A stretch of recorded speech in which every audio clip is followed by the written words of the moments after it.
Hello Telugu aspirants. Today's topic vocabulary. Today we are going to learn new words. First one, embody.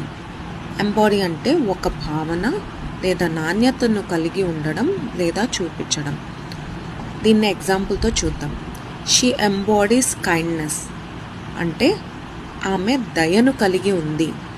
కలిగి ఉన్నది అన్నది ఎంబాడీ అని అర్థం.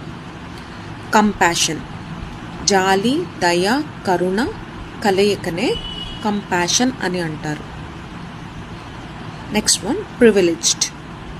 Privilege అంటే ప్రత్యేక హక్కులు కలిగిన వారు లేదా ఇతరుల కన్నా భిన్నమైన వారు. ఈజీగా చెప్పాలంటే స్పెషల్ అని అర్థం. స్టాచర్. స్టాచర్ అంటే హైట్ అని వస్తుంది అర్థం, లేదా సమాజంలో ఉన్నత స్థాయిని స్టాచర్ అంటారు. బ్యారియర్. బ్యారియర్స్ అంటే అడ్డంకులు. నేషనాలిటీ అంటే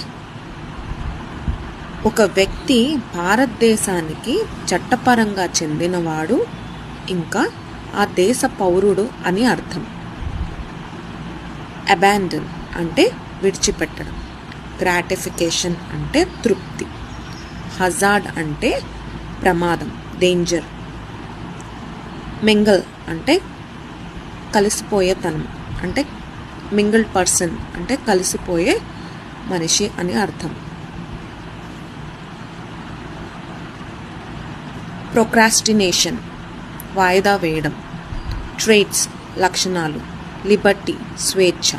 సొసైటీ సమాజం. ఇన్సేన్ పిచ్చి. డెఫిషియన్సీ లోపం. డిఫర్ వాయిదా వేయడం. డికే కుళ్ళిపోవడం. కాన్స్పిరసీ కుట్ర. Amicable friendly. Thank you.